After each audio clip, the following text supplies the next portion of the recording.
नमस्कार दोस्तों, स्वागत है आपका हमारे चैनल पर। आज का हमारा टॉपिक है कोशिका मतलब सेल। अगर आपको लगता है कि सेल जो है इजी टॉपिक है तो ये 50 क्वेश्चन करके देखिए, आपका भ्रम जरूर टूटेगा। तो चलिए शुरू करते हैं। तो हमारा पहला प्रश्न है, कोशिका सिद्धांत का प्रतिपादन किसने किया था?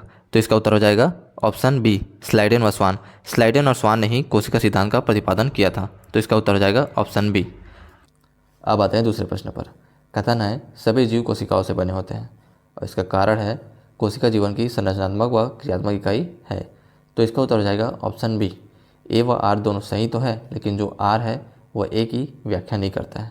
ठीक है, तो इसका उत्तर हो जाएगा ऑप्शन बी। अगला प्रश्न है, कोशिका की खोज किसने की थी? तो इसका उत्तर हो जाएगा option C, Robert Hooke. Option C इसका सही उत्तर होगा, रॉबर्ट हुक ने कोशिका की खोज की थी।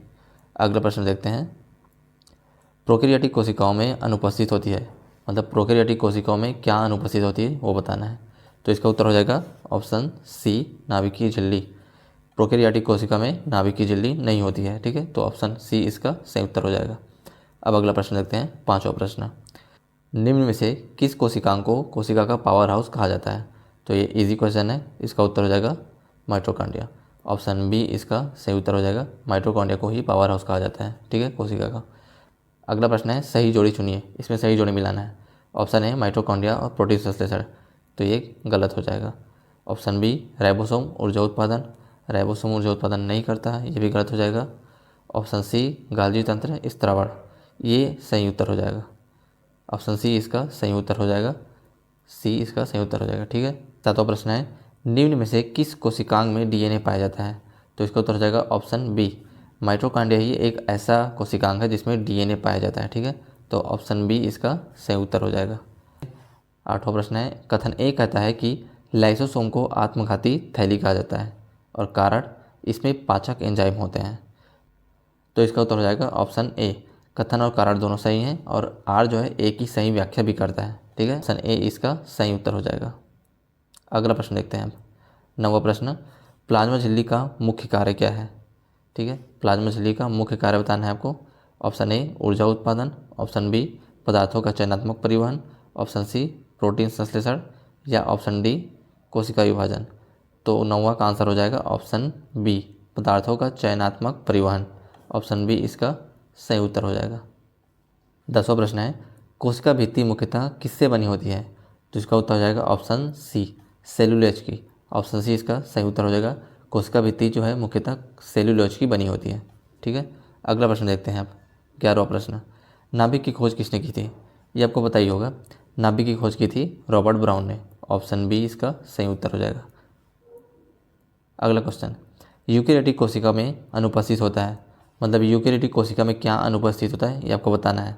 ऑप्शन ए है नाभिक, ऑप्शन बी है माइटोकॉन्ड्रिया, ऑप्शन सी है झिल्ली युक्त कोशिकांग और ऑप्शन डी है प्लाज्मिड। तो इसका उत्तर हो जाएगा ऑप्शन डी, प्लाज्मिड। यूकेरियोटिक कोशिका में अनुपस्थित होता है प्लाज्मिड। ठीक है, ऑप्शन डी इसका सही उत्तर होगा। अगला प्रश्न देखते हैं, राइबोसोम का मुख्य कार्य बताना है। राइबोसोम का मुख्य कार्य क्या होता है ये बताना है। राइबोसोम का मुख्य कार्य श्वसन, प्रकाश संश्लेषण, प्रोटीन संश्लेषण, वसा संश्लेषण। तो राइबोसोम का मुख्य जो कार्य है वो है प्रोटीन संश्लेषण। ठीक है, ऑप्शन सी इसका सही उत्तर हो जाएगा। अगला प्रश्न है, कथन कहता है कि माइटोकॉन्ड्रिया द्विझिल्ली युक्त होती है और इसका कारण है इसमें ऑक्सीडेटिव फास्फोराइलेशन होता है। तो इसका उत्तर हो जाएगा ऑप्शन ए, दोनों सत्य है और आर जो है ए की व्याख्या करता है। ठीक है, तो ऑप्शन ए इसका सही उत्तर हो जाएगा। अगला प्रश्न देखते हैं, क्रोमेटिन का संघनन होकर क्या बनता है? ये भी एकदम इजी क्वेश्चन है, आपको पता ही होगा। क्रोमेटिन का संघनन होकर क्या बनता है? तो क्रोमेटिन का संघनन होकर गुणसूत्र बनता है। ठीक है, ऑप्शन बी इसका सही उत्तर हो जाएगा, क्रोमेटिन का संघनन होकर गुणसूत्र बनता है। अगला प्रश्न है, सही जोड़ी चुनिए, सही जोड़ी बताना है इसमें। ऑप्शन ए क्लोरोप्लास्ट श्वसन, ऑप्शन बी माइटोकॉन्ड्रिया प्रकाश संश्लेषण, ऑप्शन सी क्लोरोप्लास्ट प्रकाश संश्लेषण, ऑप्शन डी राइबोसोम वसा संश्लेषण। तो इसका उत्तर हो जाएगा ऑप्शन सी, क्लोरोप्लास्ट और प्रकाश संश्लेषण। ऑप्शन सी इसका सही उत्तर होगा। अगला प्रश्न देखते हैं, कोशिका विभाजन का अध्ययन क्या कहलाता है? ये भी आपको पता ही होना चाहिए, एकदम इजी क्वेश्चन है ये। कोशिका विभाजन का अध्ययन क्या कहलाता है? ऑप्शन ए इसका सही होगा, कोशिका विभाजन का अध्ययन साइटोलॉजी कहलाता है। ऑप्शन ए इसका सही उत्तर होगा। ठीक है, अगला प्रश्न की ओर बढ़ते हैं, निम्न में से कौन सा कोशिकांग केवल पौधों में पाया जाता है? इसका आंसर हो जाएगा क्लोरोप्लास्ट। ऑप्शन सी इसका सही उत्तर होगा। क्लोरोप्लास्ट जो है एक ऐसा कोशिकांग है जो पौधों में पाया जाता है। ठीक है, अगला प्रश्न देखते हैं 19वां प्रश्न। ये भी कथन और कारण से संबंधित है।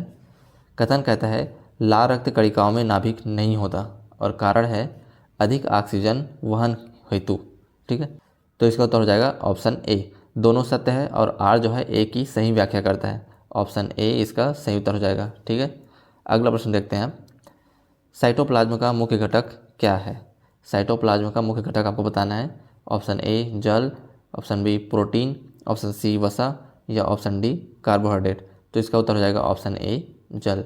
साइटोप्लाज्म का मुख्य घटक है जल। ऑप्शन ए इसका सही उत्तर होगा। अगला प्रश्न है गाल्जी तंत्र का क्या कार्य होता है? ऑप्शन ए श्वसन, ऑप्शन बी स्त्रावण व पैकेजिंग, ऑप्शन सी प्रोटीन संश्लेषण या ऑप्शन डी ऊर्जा उत्पादन। तो इसका उत्तर हो जाएगा ऑप्शन बी स्त्रावण व पैकेजिंग। ऑप्शन बी इसका सही उत्तर हो जाएगा। गाल्जी तंत्र का कार्य है स्त्रावण व पैकेजिंग करना। ठीक है, अगला प्रश्न देखते हैं 22वां प्रश्न। कोशिका का आकार किस पर निर्भर करता है? ये इंपॉर्टेंट क्वेश्चन है। कोशिका का आकार किस पर निर्भर करता है? तो कोशिका का आकार जो है कार्य पर निर्भर करता है। ठीक है, ऑप्शन बी इसका सही होगा, आंसर होगा।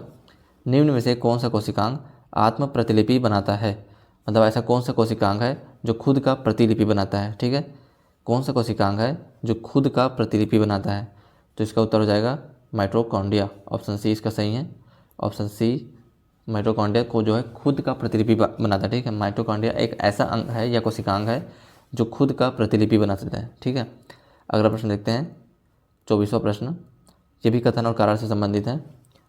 24वां प्रश्न कहता है कि प्रोकैरियोटिक कोशिका में नाभिक नहीं होता। कथन ये है और कारण है डीएनए न्यूक्लियोटाइड क्षेत्र में पाया जाता है। ठीक है, तो इसका उत्तर हो जाएगा ऑप्शन ए। दोनों सत्य है और आर जो है ए की सही व्याख्या भी करता है। ठीक है, क्वेश्चन ध्यान से देखिएगा। कथन है प्रोकैरियोटिक कोशिका में नाभिक नहीं पाया जाता, कारण है डीएनए न्यूक्लियोटाइड क्षेत्र में पाया जाता है। तो इस दोनों सही है, आर जो है सही व्याख्या करता है ए की। ठीक है, अगला प्रश्न देखते हैं अब 25वां प्रश्न। कोशिका का कंट्रोल सेंटर कौन सा है? तो इसका आंसर भी आपको मेरे ख्याल से पता ही होगा। इसका आंसर है नाभिक। ऑप्शन बी इसके लिए सही आंसर होगा। नाभिक जो है कोशिका का कंट्रोल सेंटर होता है। ठीक है, अगला प्रश्न देखते हैं। सेंट्रोसोम पाया जाता है, मतलब सेंट्रोसोम किस में पाया जाता है? पादप कोशिका में, जंतु कोशिका में, दोनों में या किसी में भी नहीं? तो इसका उत्तर हो जाएगा। अगला प्रश्न देखते हैं। एंडोप्लाज्मिक रेटिकुलम का कार्य नहीं है। ऑप्शन ए प्रोटीन परिवहन, ऑप्शन बी लिपिड संश्लेषण, ऑप्शन सी श्वसन या ऑप्शन डी झिल्ली निर्माण। तो इसका उत्तर हो जाएगा ऑप्शन सी श्वसन। एंडोप्लाज्मिक रेटिकुलम का कार्य नहीं है श्वसन। ऑप्शन सी इसका सही उत्तर होगा। अगला प्रश्न देखते हैं। सही जोड़ी मिलाना है। ठीक है, सही जोड़ी कौन सा है ये बताना है। तो पहला है SER या प्रोटीन संश्लेषण, दूसरा है RER या लिपिड संश्लेषण, तीसरा है SER या लिपिड संश्लेषण, चौथा है RER या लिपिड संश्लेषण। तो इसका उत्तर हो जाएगा ऑप्शन सी SER या लिपिड संश्लेषण। ठीक है, अगला प्रश्न देखते हैं। कोशिका भित्ति का कार्य बताना है आपको। कोशिका भित्ति का कार्य क्या होता है? सुरक्षा, आकार प्रदान करना, दोनों या इनमें से कोई नहीं? तो इसका उत्तर हो जाएगा दोनों। कोशिका भित्ति जो है सुरक्षा भी प्रदान करता है और आकार भी प्रदान करता है। तो आंसर हो जाएगा सी, दोनों है। ठीक है, अगला प्रश्न देखते हैं। लाइसोसोम का pH मान कितना होता है? ठीक है, यह क्या होता है? लाइसोसोम का pH मान क्या होता है? क्षारीय, तटस्थ, अम्लीय या परिवर्तनीय? तो इसका उत्तर हो जाएगा अम्लीय। लाइसोसोम का pH मान जो है अम्लीय होता है। ऑप्शन सी इसका सही उत्तर है। अगला प्रश्न है। कथन कहता है क्लोरोप्लास्ट में ग्रेना पाया जाता है। एक्चुअल में ये ग्रेना है, ग्राना नहीं है। ठीक है, ग्रेना। ठीक है, क्लोरोप्लास्ट में ग्रेना पाया जाता है, कारण है इसमें थाइलोकॉइड झिल्लियाँ होती है। तो इसका उत्तर हो जाएगा ऑप्शन ए। दोनों सही हैं और जो आर है वो ए की व्याख्या करता है। ठीक है, तो इसका उत्तर हो जाएगा ऑप्शन ए। अगला प्रश्न देखते हैं। 32वां प्रश्न है। सबसे छोटी कोशिका कौन सी होती है? सबसे छोटी कोशिका कौन सी होती है? ऑप्शन ए अंडाणु, ऑप्शन बी जीवाणु, ऑप्शन सी तंत्रिका कोशिका, ऑप्शन डी अमीबा। तो इसका उत्तर हो जाएगा ऑप्शन बी जीवाणु। ठीक है, माइकोप्लाज्मा नामक एक जीवाणु होता है जिसमें सबसे छोटी कोशिका पाई जाती है। ठीक है, अगला प्रश्न देखते हैं। 33वां प्रश्न है हमारा। कोशिका श्वसन का मुख्य स्थान कौन सा है? ठीक है, कोशिका के श्वसन का मुख्य स्थान कौन सा है? ऑप्शन ए नाभिक, option B mitochondria, option C cytoplasm या ऑप्शन डी लाइसोसोम। तो इसका उत्तर हो जाएगा ऑप्शन बी माइटोकॉन्ड्रिया। कोशिका श्वसन का मुख्य स्थान है माइटोकॉन्ड्रिया। ऑप्शन बी इसका सही उत्तर होगा। अगला प्रश्न, निम्न में से कौन सा जीव एक कोशिकीय है? इसमें से कौन सा जीव एक कोशिकीय बताना है? मानव, अमीबा, वृक्ष या मछली? तो इसका उत्तर हो जाएगा अमीबा। ठीक है, अमीबा एक कोशिकीय जीव है। ठीक है, ऑप्शन बी इसका सही उत्तर होगा। 35वां प्रश्न है, साइटोकाइनेसिस क्या है? ऑप्शन ए नाभिक विभाजन, या ऑप्शन बी कोशिका द्रव्य विभाजन, या ऑप्शन सी डीएनए प्रतिकृति, या ऑप्शन डी प्रोटीन संश्लेषण। तो इसका उत्तर हो जाएगा ऑप्शन बी कोशिका द्रव्य विभाजन। ऑप्शन बी इसका सही उत्तर हो जाएगा। साइटोकाइनेसिस है कोशिका द्रव्य विभाजन।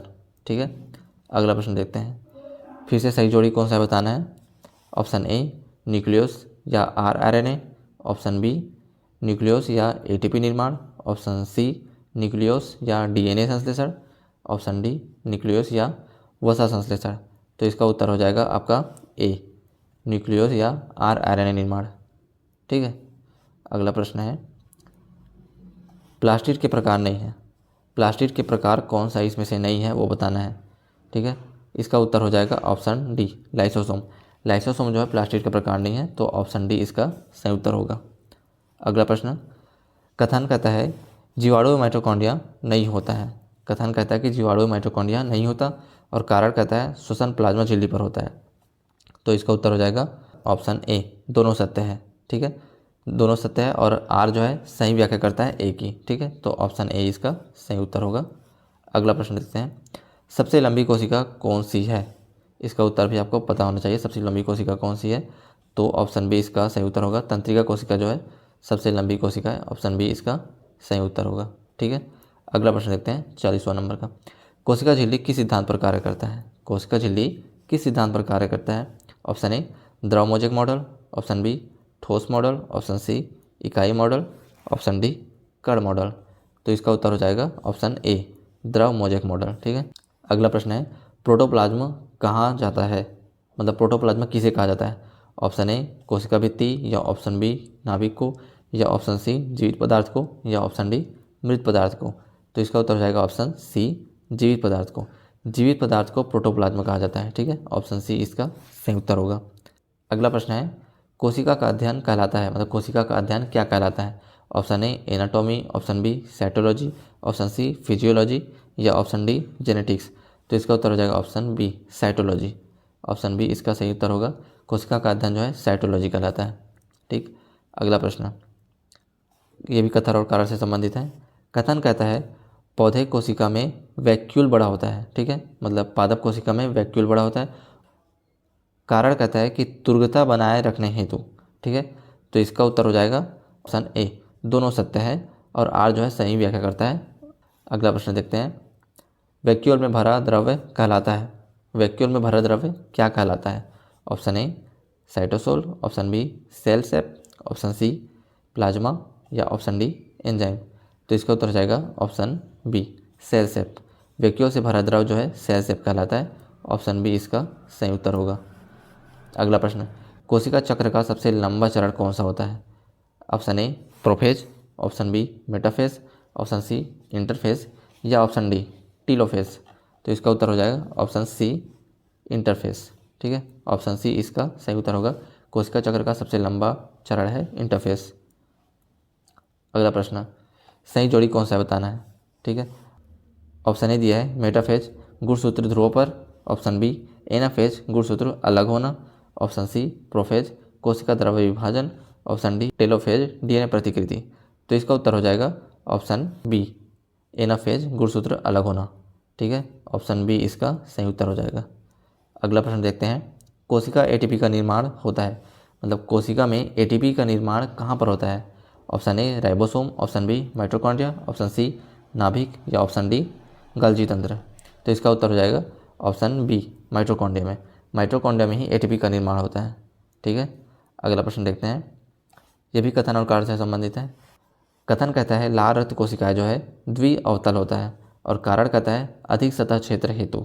ठीक है, तो इसका उत्तर हो जाएगा ऑप्शन ए दोनों सत्य हैं, और आर जो है सही व्याख्या करता है कथन का। ठीक है, तो ऑप्शन ए जो है इसका सही उत्तर हो जाएगा। अगला प्रश्न देखते हैं, डीएनए की संरचना का वर्णन किसने किया था? डीएनए की संरचना का वर्णन किया था ऑप्शन ए वाटसन और Crick, option B Mendel, option C हर्शीचेस, ऑप्शन डी मॉर्गन। तो इसका उत्तर हो जाएगा ऑप्शन ए, वाटसन और क्रिक ने डीएनए की संरचना का वर्णन किया था। ऑप्शन ए इसका सही उत्तर हो जाएगा। ठीक है, अगला प्रश्न देखते हैं, लास्ट प्रश्न। कोशिका विभाजन का महत्व नहीं है। कोशिका विभाजन का महत्व किसमें नहीं है? ऑप्शन ए वृद्धि, ऑप्शन बी मरम्मत, ऑप्शन सी प्रजनन, ऑप्शन डी ऊर्जा उत्पादन। तो इसका उत्तर हो जाएगा ऑप्शन डी ऊर्जा उत्पादन। कोशिका विभाजन का महत्व नहीं है ऊर्जा उत्पादन में। ठीक है, वीडियो देखने के लिए धन्यवाद। मिलते हैं कल नेक्स्ट टॉपिक के साथ। अगर वीडियो अच्छी लगी तो वीडियो को लाइक कीजिए, हमारे चैनल को सब्सक्राइब कीजिए। Thank you.